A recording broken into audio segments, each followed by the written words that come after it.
Wala eh. Uy, Charles, kunin mo na order mo. In-order ka na nga namin eh. Sabi mo, hawak-hawak ko na yung... Hawak ko na yung kape ko kanina pa. Sabi niyo, kinuha ko na.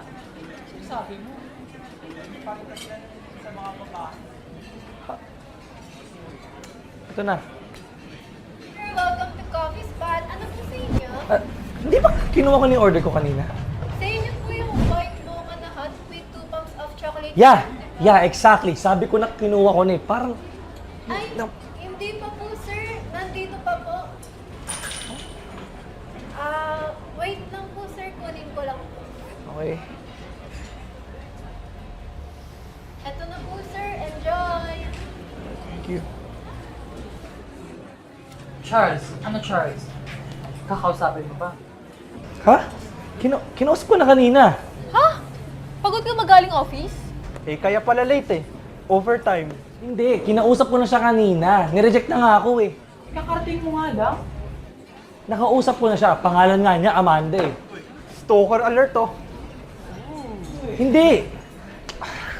Ang kulit nyo. Sige, kung gusto nyo kakausapin ko, ito na. Ikaw bahala, Charles.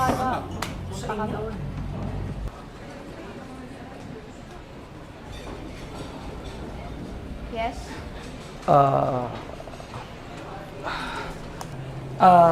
May gusto na akong tanongin ulit, sana. Ulit? Oo, ulit. Alam ko medyo weird yung pagka-approach ko kanina and I'm sorry. Sorry ha, pero hindi kita kilala.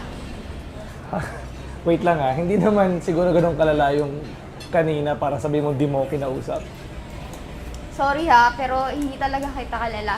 So, pwede ba lumayo ka na? Okay. I'm sorry. I'll leave you to that again. Uy, Charles, kunin mo na order mo. In-order ka na nga namin eh. Anong sinasabi mo, Lawrence? Kanina...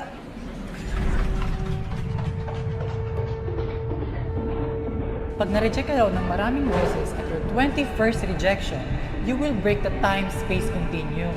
Pag nag-attempt ka ngayon, pang 21st mo na to.